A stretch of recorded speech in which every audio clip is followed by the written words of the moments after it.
ఈరోజు ఈ మీడియా సమావేశాన్ని ఏర్పాటు చేయడానికి గల ప్రధాన కారణం ఈ మధ్యనే మనందరం కూడా చూసాం.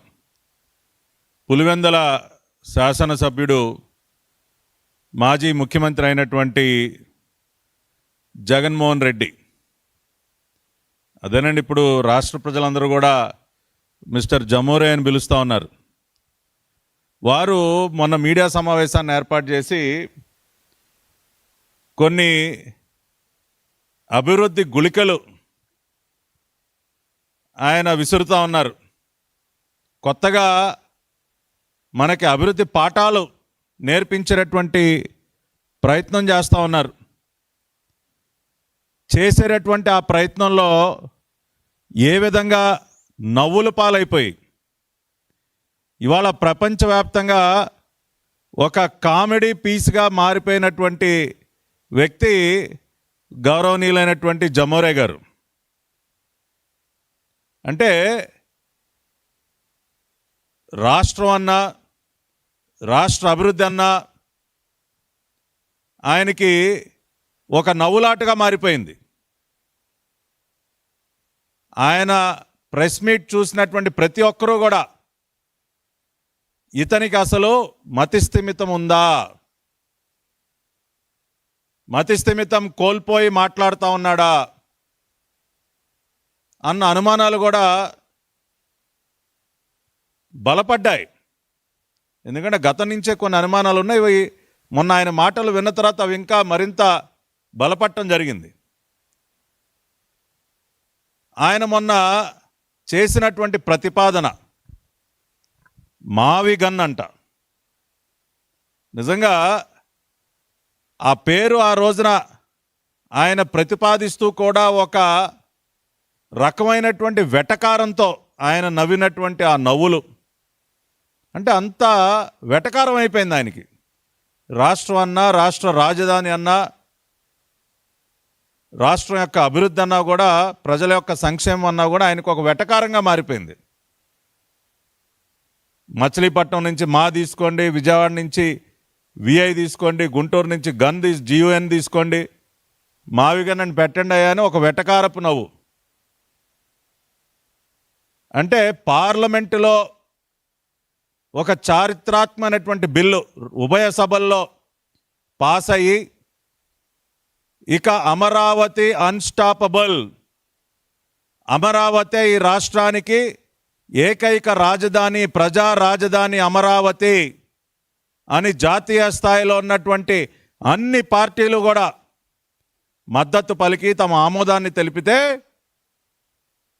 మన గౌరవనీయులైనటువంటి జమోరే గారికి మాత్రం అది నచ్చలా. కడుపు మంట. ఆ కడుపు మంటతోనే వెటకారంగా ఆయన చేసినటువంటి ఈ పేరు ప్రతిపాదన మావిగన్. దాన్ని సమర్థించుకోవటానికి ఆయన మనకి అభివృద్ధి పాఠాలు ఇవాళ ఏదో కొత్తగా నేర్పిస్తూ ఉన్నాడు. ఆయన మచిలీపట్నం, విజయవాడ, గుంటూరు ఇదంతా ఒక గ్రోత్ కారిడార్ కింద మారాలి, ఈ ప్రాంతం అంతా అభివృద్ధి చెందాలి, అందుకనే నేను మావిగన్ని ప్రతిపాదిస్తున్నానని చెప్పి కొత్తగా మనకు అభివృద్ధి పాఠాలు నేర్పించేటటువంటి ప్రయత్నం చేస్తూ ఉన్నాడు. ఇవాళ దానినే గౌరవ జమోరే గారి మేధస్సు నుంచి వచ్చినటువంటి ఒక అద్భుతమైనటువంటి ఒక ఆలోచనగా కీర్తిస్తూ ఆయనకు భజన చేసేటటువంటి భజన బృందాలన్నీ కూడా ఆయనకు సంబంధించినటువంటి మీడియాతో సహా మొత్తం భజన బృందం అంతా తెగ భజన చేస్తూ ఉన్నారు. అబ్బా ఎంత గొప్ప ఆలోచన, ఎంత అద్భుతమైనటువంటి ఆలోచన అని చెప్పి. కానీ ఇవాళ గౌరవ జమోరే గారికి, అదేవిధంగా ఆయన భజన బృందానికి, అయ్యా మీరు ఇవాళ కొత్తగా మీరు ఆవిష్కరించి మీరేదో మాకు అభివృద్ధి పాఠాలు చెప్పాల్సినటువంటి అవసరం లేదు. ఏ ప్రాంతాన్ని ఏ రకంగా అభివృద్ధి చేయాలో విజనరీ లీడర్ అయినటువంటి నారా చంద్రబాబు నాయుడు గారికి బాగా తెలుసు. ఇక్కడున్నటువంటి కృష్ణా, గుంటూరు ఈ పరిసర ప్రాంతాలని, ఈ జిల్లాలో పరిసర ప్రాంతాలని ఏ విధంగా అభివృద్ధి చేయాలి, ఉత్తరాంధ్రని ఏ రకంగా అభివృద్ధి చేయాలి, రాయలసీమ ప్రాంతాన్ని ఏ రకంగా అభివృద్ధి చేయాలి, ప్రతి ప్రాంతానికి కూడా ఆయన ఒక ఆలోచన చేసి ఒక డెవలప్మెంట్ ప్లాన్ని సిద్ధం చేసి ఇవాళ అన్ని ప్రాంతాలని కూడా అభివృద్ధి పదంలో ముందుకు నడిపిస్తున్నటువంటి one and only visionary leader is Nara Chandrababu Naidu garu. రాష్ట్రం విభజింపబడిన తర్వాత 2014లో ఆయన ముఖ్యమంత్రిగా బాధ్యతలు చేపట్టిన తర్వాత అన్ని ప్రాంతాల యొక్క అభివృద్ధి గురించి ఆలోచించి ఆయన అనేక నిర్ణయాలు తీసుకోవటం జరిగింది. అదేవిధంగా మరి 2015లో ఎప్పుడైతే మరి అమరావతిని రాజధానిగా మనం నిర్ణయించుకున్నామో, అన్ని ప్రాంత ప్రజల యొక్క ఆమోదంతో మనం నిర్ణయించుకున్నామో, ఆ రోజునే ఆయన ఒక క్యాపిటల్ రీజియన్ డెవలప్మెంట్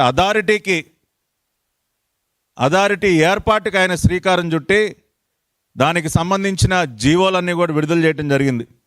ఒకసారి మనం ఏపీ సిఆర్డిఏ యొక్క పరిధి ఎక్కడి నుంచి ఎక్కడి వరకు ఉంది, ఆ రోజున చంద్రబాబు నాయుడు గారు ఎటువంటి ఆలోచన చేశారు, 2015లోనండి ఆయన ఎటువంటి ఆలోచన చేశారు ఒక్కసారి చూద్దాం. ఇది ఏపీ సిఆర్డిఏ యొక్క మ్యాప్ అండి. ఈ ఏపీ సిఆర్డిఏ పరిధి ఎక్కడి నుంచి ఎక్కడి వరకు ఉన్నది అన్న ఒక్కసారి మనం చూసినట్లయితే,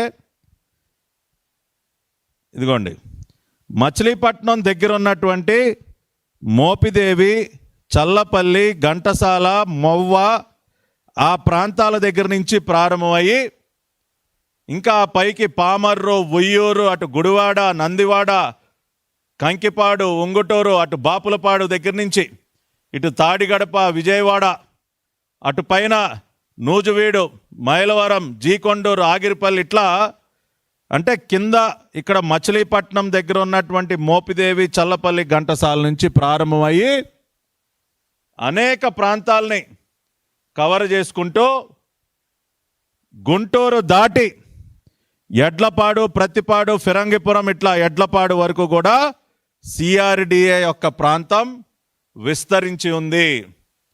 దాదాపు 8,350 స్క్వేర్ కిలోమీటర్ల విస్తీర్ణంతో సిఆర్డిఏని ఏర్పాటు చేయటం జరిగింది.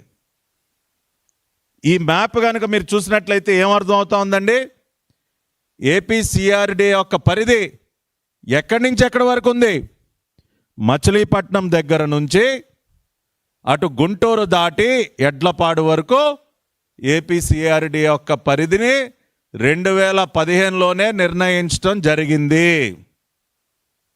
మచిలీపట్నం దగ్గర ఉన్నటువంటి మోపిదేవి, చల్లపల్లి, ఘంటసాల ఈ ప్రాంతాల దగ్గర నుంచి మొదలయ్యి గుంటూరు దాటి ఎడ్లపాడు వరకు 8,350 కిలోమీటర్ల విస్తీర్ణంతో ఏపీ సిఆర్డిఏ ఏర్పాటు చేయడం జరిగింది.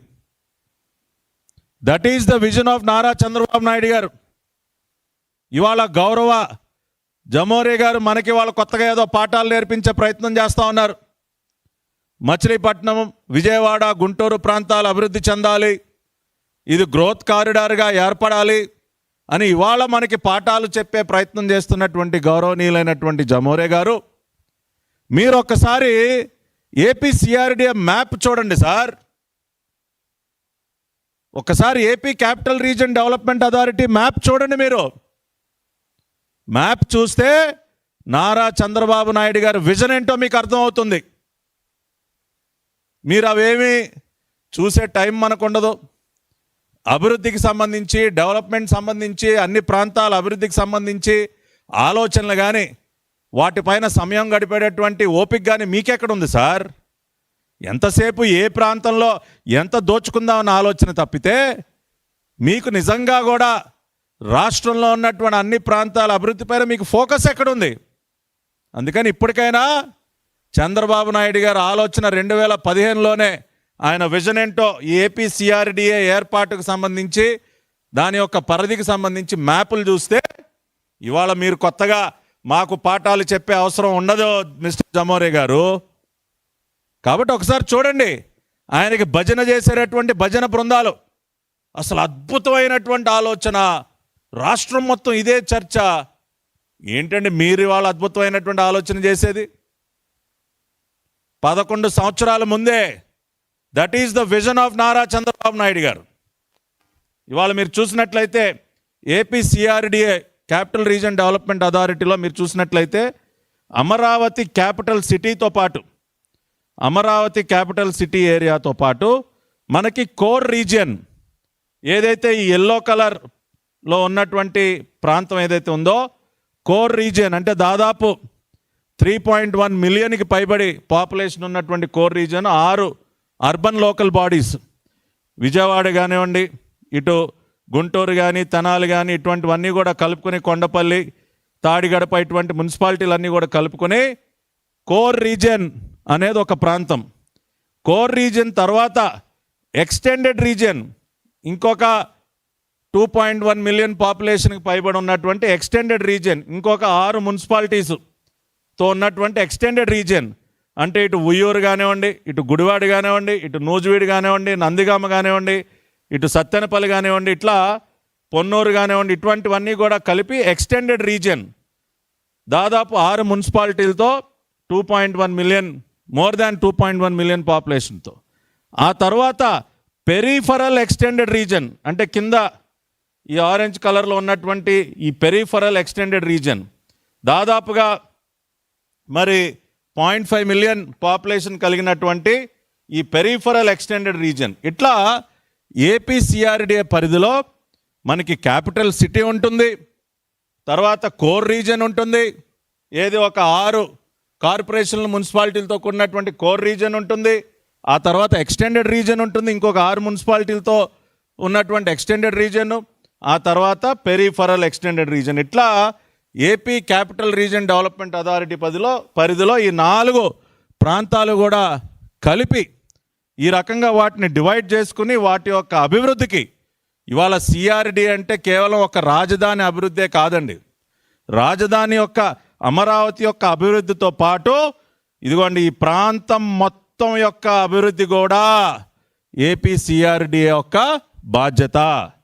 ఈ మ్యాప్ చూస్తే చాలా స్పష్టంగా ఇవాళ అందరికీ కూడా అర్థమవుతుంది.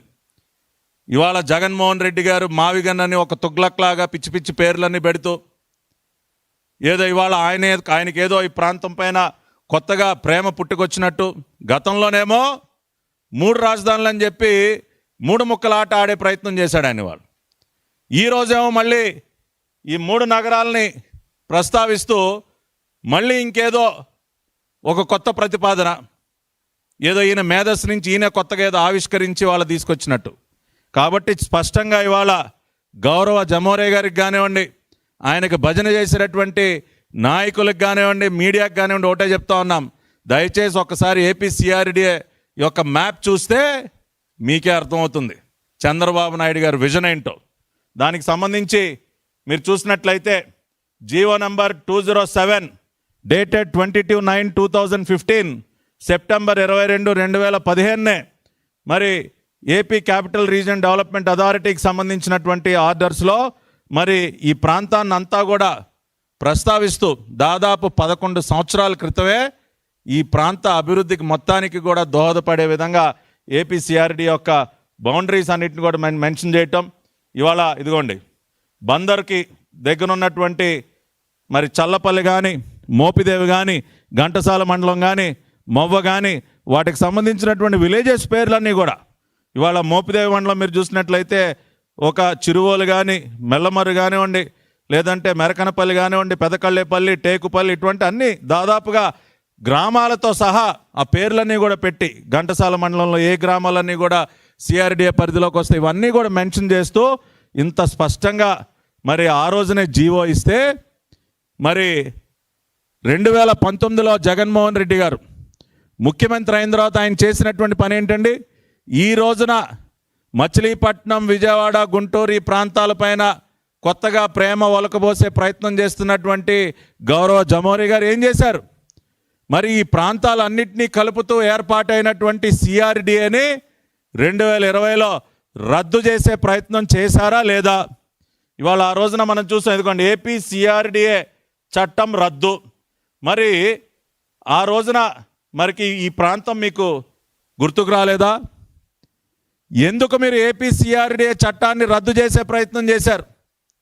నిజంగా ఈ ప్రాంతం పైన మీకు ఇవాళ మీరు ఒలకబోస్తున్నటువంటి ఈ ప్రేమ ఆ రోజున మీకు ఎందుకు లేదు జగన్మోహన్ రెడ్డి గారు? ఎందుకు లేకపోయింది? ఎందుకు ఏపీసీఆర్డీ అక్కర్లేదు? దాదాపుగా మచిలీపట్నం నుంచి గుంటూరు వరకు, గుంటూరు దాటి ఎడ్లపాడు వరకు విస్తరించి ఉన్నటువంటి ఏపీసీఆర్డీఏ అక్కర్లేదు, దాన్ని రద్దు చేద్దామని చెప్పి మీరు బిల్లు ఎందుకు పెట్టారు సార్? అప్పుడు గుర్తుకు రాలేదా మీకు ఈ ప్రాంతం యొక్క అభివృద్ధి? అప్పుడు గుర్తుకు రాలేదా మీకు ఈ గ్రోత్ కారిడార్? అప్పుడు లేదా మీకు ఈ ప్రాంత ప్రజలపైన ప్రేమ? ఇవాళ కొత్తగా ఏదో నాటకాలు ఆడేటటువంటి ప్రయత్నం చేస్తూ ఉన్నారు.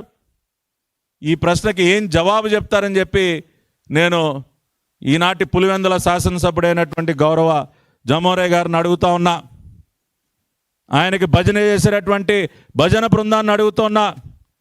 ఇవాళ చంద్రబాబు నాయుడు గారు 11 సంవత్సరాల క్రితమే ఇంత 8,300 కిలోమీటర్ల విస్తీర్ణంతో సిఆర్డీఏని ఏర్పాటు చేసి, మీరు ఒక హైదరాబాద్ నగరాన్ని గుర్తు చేసుకోండి.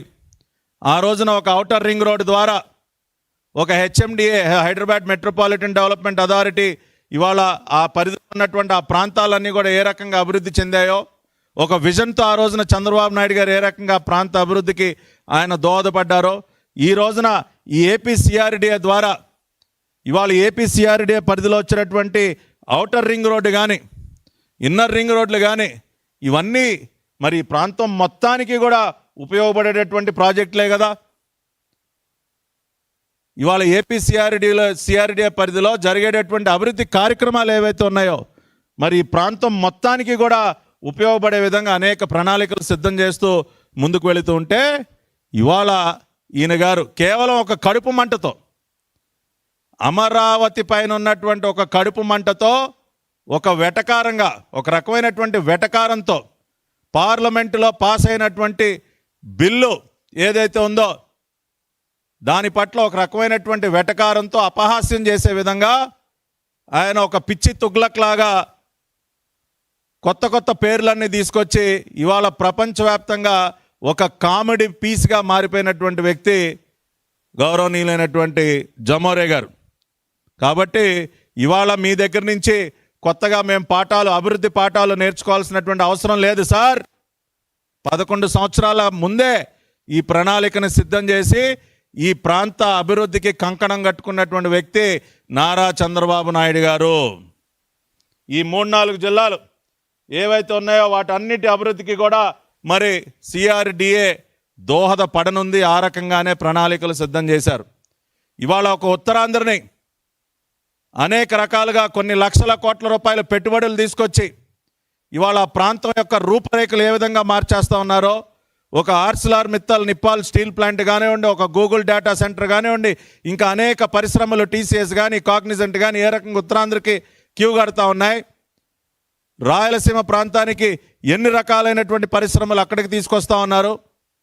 ఇవాళ కర్నూలులో కూడా అతి త్వరలోనే హైకోర్టు యొక్క బెంచ్ని ఏర్పాటు చేసి ఆ ప్రాంత ప్రజల యొక్క చిరకాల కోరికను కూడా తీర్చబోయేది నారా చంద్రబాబు నాయుడు గారు. నిజమైనటువంటి రాయలసీమ బిడ్డగా ఆ ప్రాంతం యొక్క అభివృద్ధిని కూడా మొత్తం కూడా తన భుజస్కంధాలపై వేసుకుని నారా లోకేష్ గారి సహకారంతో ఇవాళ ఒక చీఫ్ జాబ్ క్రియేటర్గా నారా లోకేష్ గారు కొన్ని వేల కోట్ల, లక్షల కోట్ల రూపాయల పెట్టుబడులు తీసుకొచ్చి కొన్ని లక్షల ఉద్యోగాలు ఏ విధంగా సృష్టిస్తూ ఉన్నారో ఆ రకంగా అన్ని ప్రాంతాల యొక్క సమగ్రాభివృద్ధిని కూడా ఇవాళ చంద్రబాబు నాయుడు గారు, లోకేష్ గారు, పవన్ కళ్యాణ్ గారు, గౌరవ ప్రధానమంత్రి అయినటువంటి నరేంద్ర మోడీ గారి సహకారంతో ఇవన్నీ కూడా ముందుకు తీసుకెళ్తున్నారు. కాబట్టి ఇవాళ కొత్తగా మీరు మాకు అభివృద్ధి పాఠాలు నేర్పించే ప్రయత్నం మానుకోండి. ఒకసారి సిఆర్డీ యొక్క మ్యాప్ చూడండి. మ్యాప్ చూస్తే మీకే అర్థమవుతుంది చంద్రబాబు నాయుడు గారి విజన్ ఏంటో. ఇటువంటి సిఆర్డీని రద్దు చేసే ప్రయత్నం చేసినటువంటి మీరు, ఆ రోజున కోర్టు ముట్టికాయలు వేసేసరికి వెనక్కి తగ్గినటువంటి మీరు ఇవాళ కొత్తగా కూడా మళ్ళీ ఇదేదో కొత్త ఆలోచనలాగా, కొత్త ఆవిష్కరణలాగా మరి బిల్డప్లు ఇస్తే ఎవరు కూడా దానిని విశ్వసించే పరిస్థితి ఉండదు. గౌరవ జమోరే గారు ఆ విషయాన్ని మీరు గుర్తుపెట్టుకోవాలి. అంతేకాకుండా ఇవాళ ఈ సిఆర్డీఏ ప్రాంతంకి సంబంధించే కాకుండా ఇంకా కూడా ఆ రోజున ఆయన ప్రెస్ మీట్లో కొన్ని ప్రశ్నలు లేవనెత్తుతూ ఉన్నారు.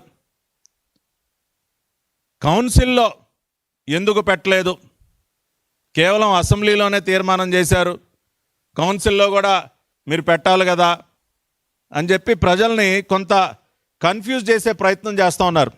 దానికి సంబంధించి కూడా ఒక క్లారిటీ ఇవ్వాల్సినటువంటి అవసరం ఉంది. ఒకసారి మనం చూసినట్లయితే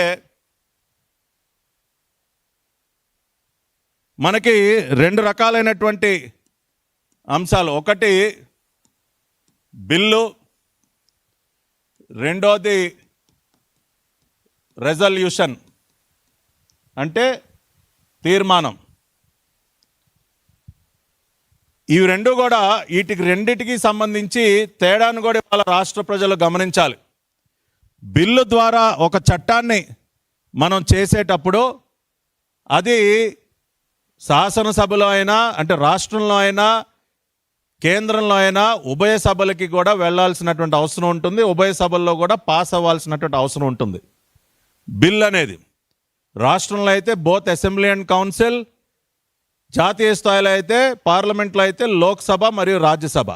అందుకనే మొన్న AP reorganisation act amendment bill కూడా బోత్ లోక్సభ అండ్ రాజ్యసభ ఈ రెండిట్లో కూడా వెళ్ళినటువంటి పరిస్థితి.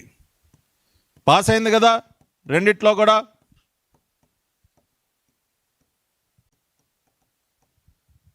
లోక్సభ, రాజ్యసభ రెండు సభల్లో కూడా AP reorganisation act amendment bill pass అయింది. కానీ మొన్న మన రాష్ట్ర అసెంబ్లీలో చేసింది కేవలం తీర్మానం మాత్రమే, రెజల్యూషన్ మాత్రమే. తీర్మానం అనేది ఏ అంశం పైన అయినా కానీ ఒక అభిప్రాయాన్ని వ్యక్తపరచడం కోసం తీర్మానాలు చేస్తారు. వేరాజ్ ఏ బిల్ అనేది ఒక చట్టం తీసుకురావటం కోసం బిల్ యొక్క రూపకల్పన జరుగుతుంది. దానిని ఉభయ సభల్లో కూడా ప్రవేశపెట్టి ఉభయ సభల్లో కూడా ఆమోదింపు చేసిన తర్వాత చట్టాలుగా మారుతాయి. కానీ రెజల్యూషన్ అనేది చట్టం కాదండి, ఒక అభిప్రాయాన్ని వ్యక్తపరచడం. కేంద్ర ప్రభుత్వం మన ఏం కోరింది, పోయిన శీతాకాల సమావేశంలోనే పార్లమెంట్లో AP reorganisation act amendment bill పెట్టాల్సినటువంటి సందర్భంలో కేంద్ర ప్రభుత్వం రాష్ట్ర ప్రభుత్వాన్ని మీరు మీ అసెంబ్లీలో ఒక తీర్మానం కూడా చేసి పంపించండి, అది మరింత బలాన్ని చేకూర్చే విధంగా కూడా ఉంటుంది కాబట్టి ఒక తీర్మానం కోరారు మన్ని, మీ అసెంబ్లీలో ఒక తీర్మానం చేసి పంపించండి అని. సో కేంద్ర ప్రభుత్వం యొక్క కోరిక మేరకు మన రాష్ట్ర అసెంబ్లీలో తీర్మానం చేసి కేంద్ర ప్రభుత్వానికి పంపిన తర్వాత దాన్ని పైన కేబినెట్లో చర్చించి పార్లమెంట్లో బిల్లుని ప్రవేశపెట్టడం జరిగింది. పార్లమెంట్లో ప్రవేశపెట్టింది బిల్లు కాబట్టే లోక్సభలో పాస్ చేయింది, రాజ్యసభలో కూడా నారా లోకేష్ గారు ఆ రోజున గ్యాలరీలో కూర్చుని అందరూ మా ఎంపీలతో పాటు కూర్చుని ఆ రోజున రాజ్యసభలో కూడా బిల్లు పాస్ అయినటువంటి సన్నివేశాలను కూడా మనం చూసాం. కాబట్టి బిల్లుకి రెజల్యూషన్కి మధ్య ఉన్నటువంటి తేడాను కూడా దయచేసి గమనించండి. ఇవాళ మరి గౌరవ్ జమోరే గారి వెనకమాల భజన చేసేటటువంటి సోకాల్డ్ స్వయం ప్రకటిత మేధావులు ఇవాళ ఒక కన్ఫ్యూజన్ క్రియేట్ చేసే ప్రయత్నం చేస్తూ ఉన్నారు. ఆ కౌన్సిల్కి ఎందుకు పంపలేదు, గతంలో మరి 3 రాజధానుల బిల్లు కౌన్సిల్కి వెళ్ళింది కదా అని చెప్పి. 3 రాజధానులు అంశం అనేది ఒక బిల్లు రూపంలో వచ్చింది కాబట్టి అసెంబ్లీలో కౌన్సిల్లో రెండింటికి వెళ్ళాలి కాబట్టి ఆ రోజున కౌన్సిల్కి వెళ్ళింది. ఆ రోజున షరీఫ్ గారి పుణ్యమా అని చెప్పి నిజంగా భగవంతుడే ఆయన దూతగా షరీఫ్ గారిని అక్కడ కౌన్సిల్ మండలిలో చైర్మన్గా కూర్చోబెట్టారు కాబట్టి ఆ రోజున ఆయన అమరావతి రాజధానిని రాష్ట్ర ప్రజల యొక్క ఆకాంక్షని కాపాడారు. ఆ బిల్లుని సెలెక్ట్ కమిటీకి పంపించి ఆ రోజున దాన్ని అడ్డుకోవటం జరిగింది. ఎందుకంటే ప్రజల ఆకాంక్షలకు విరుద్ధంగా ఆ రోజున అది జరుగుతూ ఉంది కాబట్టి. మరి ఆ సందర్భంలో షరీఫ్ గారి పైన మొన్న ఆయన చెప్తా ఉంటే చాలా బాధ కలిగింది. భౌతిక దాడి. ఇవాళ నిజంగా షరీఫ్ గారు, మేము ఆయన దగ్గరగా చూస్తూ ఉంటాం, ఒక మైనారిటీ నాయకులు. ఆయన ఎంత రిలీజియస్గా ప్రతిరోజు కూడా మరి ఉదయం మధ్యాహ్నం సాయంత్రం నమాజ్ చేసుకుంటూ నిజమైనటువంటి ఒక ముస్లిం, అంటే ఒక నిబద్ధత గల వ్యక్తి, ఒక నిజాయితీ గల వ్యక్తి, ఆయన ఎంత పవిత్రంగా ఉంటారంటే అటువంటి వ్యక్తి పైన భౌతికంగా కూడా దాడికి దేవటం, అనరాని మాటలు అనటం, బూతులు తిట్టడం ఆయన మనం చెప్తా ఉంటే నిజంగా చాలామంది చాలా రకాలుగా బాధపడ్డారు. అటువంటి దుర్మార్గానికి ఒడిగట్టి ఎంత చేసినా కూడా ఆ రోజున కౌన్సిల్లో మీరు పెట్టినటువంటి బిల్లుని ఆ రోజున అడ్డుకోవటం జరిగింది. ఇవాళ కానీ ఇది కేవలం రెజల్యూషన్ మాత్రమే కాబట్టి అసెంబ్లీలో పాస్ చేస్తే సరిపోతుంది కాబట్టి, అసెంబ్లీ యొక్క తీర్మానం అడిగారు కాబట్టి మనం కేవలం అసెంబ్లీలో తీర్మానం చేసి కేంద్రానికి పంపించడం జరిగింది. కాబట్టి ఈ యొక్క బిల్లుకి రెజల్యూషన్కి మధ్య ఉన్నటువంటి వ్యత్యాసాన్ని కూడా దయచేసి రాష్ట్ర ప్రజలందరూ అర్థం చేసుకోండి.